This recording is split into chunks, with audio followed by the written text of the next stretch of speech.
saan ho kayo naroon ay magandang umaga, magandang tanghali at magandang gabi sa inyo lahat. Ano ho?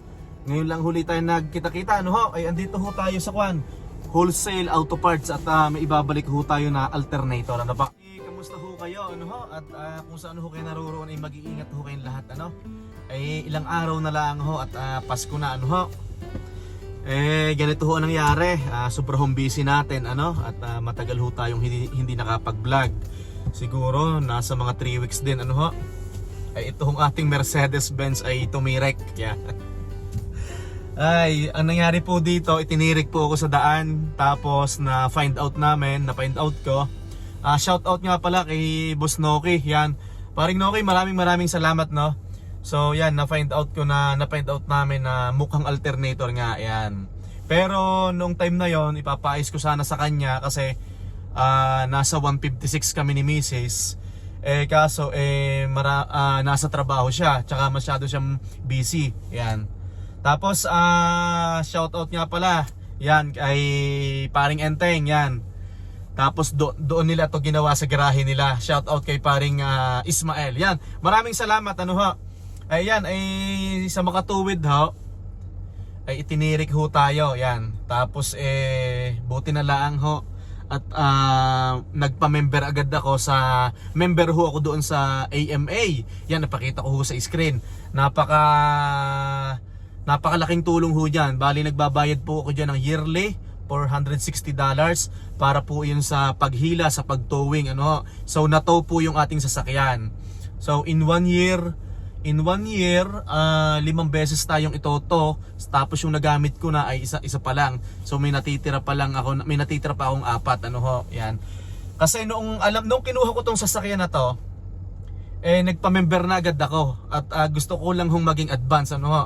Kasi yun ho, dati naman hindi po tayo member ng ganong AMA, ano ho. Kasi yung atin ho namang Honda medyo okay manakbo, yung ating truck okay naman po ding manakbo, ano ho. Yan, pero nagpa-member na ho din ako. Tapos syempre pinaghandaan ko ho ito kasi talagang sinusubukan ko kung tatagal ito. Yan, buti na lang nitong nakaraan summer, yan tinulungan tayo ni Tito Gilbert na ayusin yung control arm. Yan, so okay na po yan, left and right. Tapos yun nga, itong nakaraan bumigay ho yung ating alternator. Tapos yan, bumili na din po ako nito. Nagsisigurado na ho din ako, bumili na po din ako ng pamboost. Yan, oras na hindi siya mag-start or magka-problema ang battery, ibuboost po natin, ano. Yan, sobrang busy ho natin, no. Tapos hindi nga po tayo nakapag-vlog. Maraming salamat to sa mga nagme-message po sa akin at nagtatanong kung bakit po ako wala akong vlog, no. Maraming salamat ho sa inyo. Doon po sa mga nagtatanong sa akin regarding ho doon sa cleaning namin, okay naman po, pasensya na po hindi po ako nakakapag-reply sa inyo, ano po. Ito pong mga nakaraang araw busy po kami mag-asawa dahil may mga pinupuntahan po kaming client. Amin pong mga nililigawan yung aming customer. Kasi kahit po nag-franchise po kami, meron po di kaming sariling calling card para yung mga kakilala namin na mga kliyente, ano po, kumbaga ito, andito ako sa wholesale auto parts, yan, pwede ko siyang bigyan ng calling card at kung gusto nila magpalinis po sa amin, yan, pwede po kami magganon. Pero at the same time, tinutulungan din po kami ng John Pro na sila po din ang maghahanap ng client sa amin. Pero syempre, ang ginagawa po namin mag-asawa para mas dumami po yung aming customer, yung aming mga account na lilinisin, nagbibigay po kami ng calling card namin na yun nga po. May natagpo niya po kaming 2 customer, so i-workout pa daw nila, tatawagan daw nila kami, sana magtagumpay yon, no? At para madagdagan yung account natin, ano. At sa ngayon po, 3 lang po yung account namin sa cleaning. Bale, kinakaya namin mag-asawa na kami maglinis after ng mga full time namin. Pero pag dumating na po na 4 or 5 yan, kailangan na po namin kumuha ng tao na gusto na naming magpahinga, na sila na yung maglilinis para sa amin, ano po, para makapag-focus din kami sa full time namin. Ayun na po, sa madaling salita po, bumigay po ang ating sasakyan. Itong ating van, ng ating Mercedes, yan. So napalitan na po ito ng brand new alternator, yan, okay na po. So sana kung may lalabas na problema, sana i-summer sa summer na lumabas. At pag winter kasi mahirap, ano ho, talagang syempre malamig. Syempre pag namatayan ka ng sasakyan sa daan, lalamigin ka. Yan, dapat kumpleto tayo sa gear, ano ho. So yun, okay na naman. So ito, pinakikiramdaman ko, pinipilit ko siya na kung may papalitan, dapat palitan na. Pero sana summer pa. Yan, maraming salamat kay paring Noki, kay paring Enteng, yan, sa mga tumulong. Yan, shout out po sa inyo, ano. At advance Merry Christmas sa inyong lahat. Talaga hong kuan kahit ho kakaunti yung handa natin sa lamesa, ang importante sama-sama ho tayo, kasama natin yung ating anak, ang ating asawa, ayan, sama-sama po tayo. Pero syempre hindi naman ho lahat ganun ang nangyayari, ano po. At syempre yung iba nakagaya ko na narito sa Canada, yung kanilang mga asawa at anak nasa Pilipinas pa, hindi pa nila nakukuha, no. Kung nasa ang sulok ho kayo ng mundo, ayan, saan ho ba mapupunta at madadali din? Ano ho? Tsaga-tsaga lang ho at madadali din. Yan yung mga hinihiling natin sa buhay madadali din natin. Ano ho? Yan. Ito kwan ho, isinuggest to sa akin ng ating mekaniko si Sir Noki, Wholesale Auto Parts. Malapit lang po ito sa Princess Auto. Mura po daw yung mga bilihin dito, yung mga parts dito. Hindi daw, talagang mura po. Yan. So maraming salamat, Boss Noki, ano. Ito kamusta ho kayo, ano? Pasensya na ho, wala ho tayong vlog, ano. Nito hong mga nakaraan sobrang busy namin at naghahanap nga po kami ng client, ano po, sana madagdagan pa yung aming mga kliyente. At para kung dumami man makapagpahinga na kami mag-asawa, tawag doon, makakuha na kami ng tao na maglilinis para sa amin. Kasi sa ngayon 3 lang po, no? So kayang-kaya pa namin ni Nautoy, pero pag 4 o 5 na yan, hindi na namin kakayanin. Sa nagtatanong po pala doon sa regarding po sa cleaning namin, hindi po ibig sabihin pag dami ng cleaning ng account mo paglaki po ng inyong kinikita, ng aming kinikita, ano po, hindi po ganoon. Iba-iba po yon. Kasi sa totoo lang po, bibigyan ko po kayo ng idea. Noong nakaraan, pumunta po ako ng head office sa John Pro. May nakilala ako sa parking lot, yan, Pinoy Kabayan. Yan. Ang kanyang account ay 2 lang. Pero hindi natin i-reveal yung name niya. 2 lang po yung account niya. Kumikita po siya doon sa account niya na. Sa isang account, doon sa industrial na nililinis nila, 6,000 monthly. Tapos yung isa po naman ay 4,500. So 2 lang account po yun, no? So kahit sabihin natin 2, pero malalaking company, ang laki po ng kinikita nila kada buwan.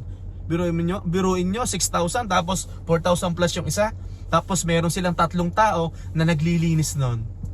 Tapos ang sarap ng buhay ng mag-asawa. Hindi na sila naglilinis. Naglilinis lang sila pag may uma-absent or nag-request ng day off yung mga cleaners nila. Pero po itong gaya ng sa amin, 3 nililinis namin, hindi po ganun kalalaki. Maliliit lang po siya, ano. Pero sana kung madagdagan pa kami ng mga account or kliyente, sana hopefully ganun ng kalalaki yung amount, ano po. Pero sa ngayon sakto lang. Pero yung napipisil namin na sariling sikap naming mag-asawa na pinuntahan namin nitong nakaraan, yun nga, nililigawan namin, tatawagan daw kami para mag-confirm. Pag nag-confirm yung 2 yon, may 5 account na kami. Yan, tapos after that, sasabihin namin sa main office na may nakita kaming ganitong kliyente. Tapos susukatin yung mga floor, yung mga square meter, kung gaano kalaki ang sukat ng building. Yan, para mag-base po doon sa presyo at saka sa scope ng works. Nagbe-base po kasi sa laki ng floor area at saka po sa scope ng work ang presyo po na ibabayad po sa amin yon. Sa mga nagtatanong lang po at nagbukas po ako ng Facebook Messenger ko, hindi po ako nakapag-reply ng ayos at busy nga po tayo, no? Busy din ako sa trabaho. Tapos may part-time pa ako, yan. Magpapasko, kailangan natin ng pampadala sa Pilipinas, ano po? Ayan, sa mga kababayan ko na andito po sa Canada, kahapon matindi ho ang aksidente dyan sa Calgary. Nasa 100 na nagkarambola daw na grabing aksidente. Ingat po, ano? Tsaka po pag ganitong winter, laging may bonnet, makapalang jacket, laging may mga gloves, may mga dala akong flashlight. Yan, kumpleto tayo. Yan, may gloves tayo. Kasi napakalamig ho. Nito hong nakaraan negative 31. Grabe ho talagang lamig. Ano po? Yun lang po, wala po akong maibang ma-share sa inyo. At mag-iingat po tayong lahat, lalong-lalo na po sa mga ganitong bansa na nagyeyelo. Ano po? Huwag kong masyadong mabilis magpatakbo. At kung saan ho tayo mapunta, makakarating ho din ng maayos. Ito na nga po, bumigay nga po yung sasakyan natin, no? Mag-video nga tayo para makita nyo itong ating sasakyan. Tumakbo na to ng 287,000 kilometer.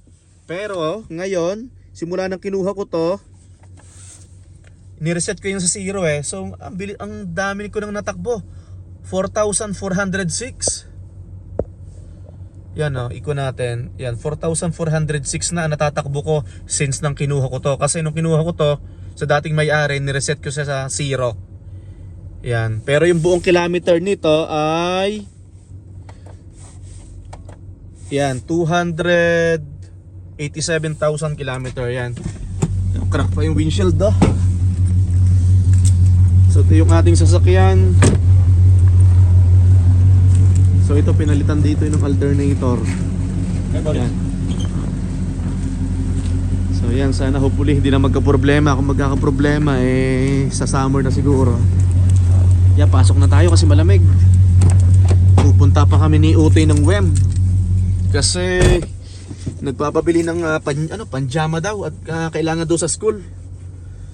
Christmas panjama. Tapos andun pa rin sa likod natin yung mga pang-cleaning natin, mga vacuum, mga chemicals natin. Yan.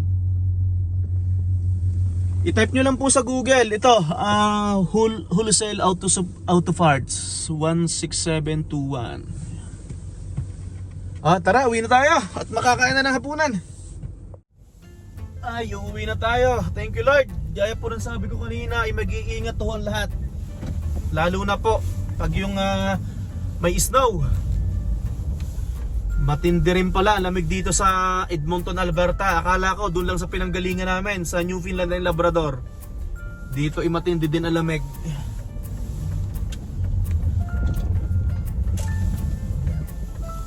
Pakita ko sa inyo ang daan. Bigla siyang tumawid alam na parating ako.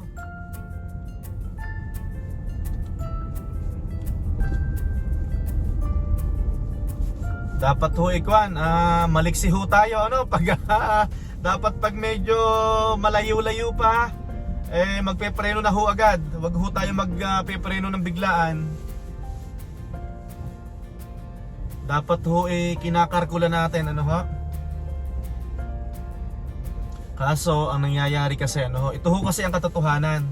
Kahit ho talaga tayo sobrang ingat, ang nangyayari laang yung mga kasabay natin sa daan ay hindi ho maingat. Yun ho nangyayari Malapit na ang Pasko. Muntik na. Ang sinasabi ko yung mga alanganin na tigil. Tapos next week i-activate ko na yung truck. Kasi ginagamit ni Mahal na Reyna service sa trabaho yung Honda. Baka mahirapan ang Mahal na Reyna pag mataas ang snow. Kasi hindi all-wheel drive yung Honda, yung maliit na kotse. Sabi ko kay Mahal na Reyna, i-activate ko na ang truck.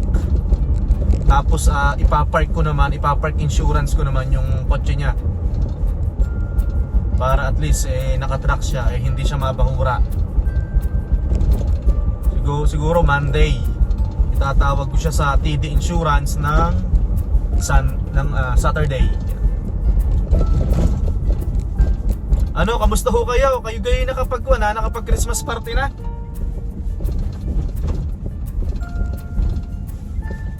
Siguro hong iba sa inyo itapos na sa Christmas party o kaya magki-Christmas party pala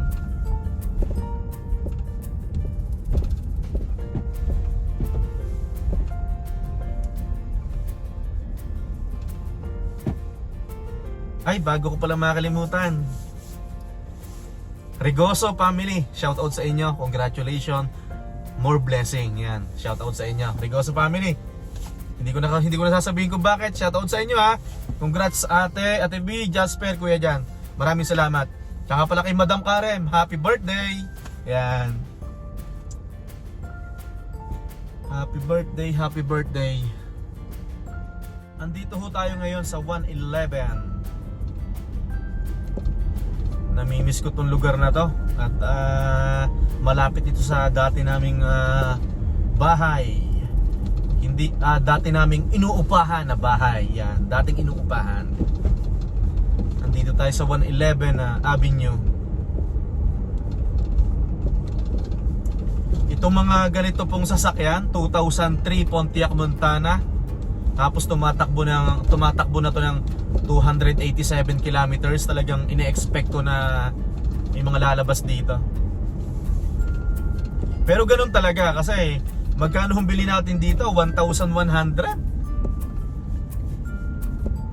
Siyempre ito ho naman talagang luma na. Tsaka malaking tulong din to. Tsaka yung si Utoy kasi tinuturuan ko siya dito ng pasundot-sundot. Lalo na sa driving ngayong winter. Yan, tinuturuan ko siya ng pasundot-sundot dito.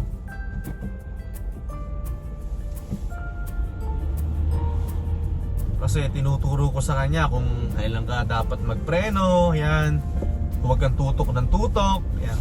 Hindi naman ho tayo professional driver. Sa tingin ko wala namang ganun siguro. Kasi yung talagang yung aksidente hindi natin masabi yan. So ang tinuturo ko lang sa anak ko pag siya yung pinapahawak ko nito ang ginagawa ko lang yung mga basic lang ho na turo lang din sa akin.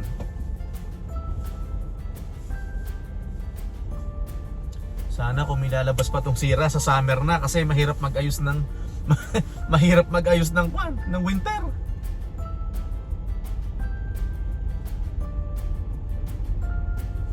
Yeah, paring Enteng, paring Ismael, maraming salamat. At naibalik itong alternator. Yan, tinuruan nila ako kung paano ibalik. Yan, maraming salamat. Madali lang. Kaso kailangan talaga ng special tools. Tapos yung alternator nito dinukot pa. Doon nahirapan sa pagdukot. Doon kami nagtagal. Dito ko tumirik sa 156. Ano bang araw ngayon? Huwebes, yan. Masayang araw ho ng Huwebes sa inyong lahat. Ano ho? Mag-iingat ho lagi, ano? Tsaga-tsaga lang at madadali din, yan. Madadali din. Ano hong mga goal natin sa buhay. Tsaga-tsaga lang ho. Yung aking mga kachat dati, na may application na papunta dito sa Canada at malapit nang dumating congratulations ho sa inyo at madadali nyo na.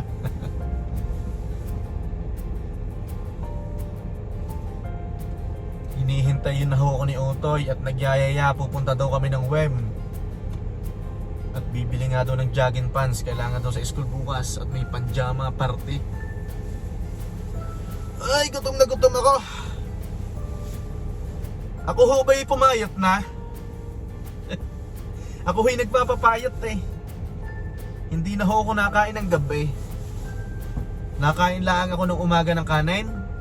Tapos tanghalian, minsan kanin, minsan tinapay, minsan saging lang sa tanghalian. Tapos sa gabi bihira na ho tayo magkanin, tinapay na lang. Pinipilit ho natin na magpababa ng timbang Hindi naman ho pinipilit, dahan-dahan ho lang ang ginagawa ko. Ayoko din bibiglain. At baka ho magkasakit dati todo ako kain. Ngayon inuuntian ko na lang. Traffic.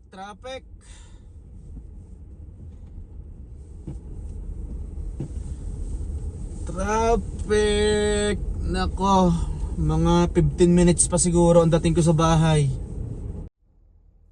Kaya po pala ako galing sa wholesale kanina, wholesale auto parts. Di ba ho, bumili ako ng bagong alternator. Ngayon ang sabi sa akin, yung lumang alternator ay ibalik mo dito. Yan, para meron ka pang ma-reimburse, may i-return kami sa'yo na pera. Yun, ganun po nangyari. Kaya galing ako doon kanina. Bumili ako sa kanila ng brand new na alternator, tapos yung luma, yung tinanggal dito na luma na nagloko, na nasira, ibinalik ko sa kanila. So may ibinalik sila sa akin na $74 para dun sa luma na alternator. 71, sorry, $71. Bali, umaabante na uli ho tayo. Tumatakbo na uli. Naipit tayo doon kanina sa may 149. Pag ganito hong winter, nakakalungkot dahil mahaba ho yung gabi, lagi ng kulimlim. Hindi ho kagaya pag summer na minsan ang lubog ng araw alas 9 or 9:30 ng gabi, maliwanag pa. Alas 10 ng gabi, maliwanag pa. Pag ganitong winter ay maaga hong dumilim. Ay siya, hanggang sa muli ho at mga ilang araw na lang ho at Pasko na ho at magkita-kita ho tayo sa mga susunod na araw ho. At syempre hindi matatapos ang araw na to na hindi po ako nagpapaalam sa inyo kung saan po kayo naroroon. Ay magandang umaga, magandang tanghali at magandang gabi sa inyong lahat. Hanggang sa muli po, ingat po lahat. Bye bye! God bless everyone!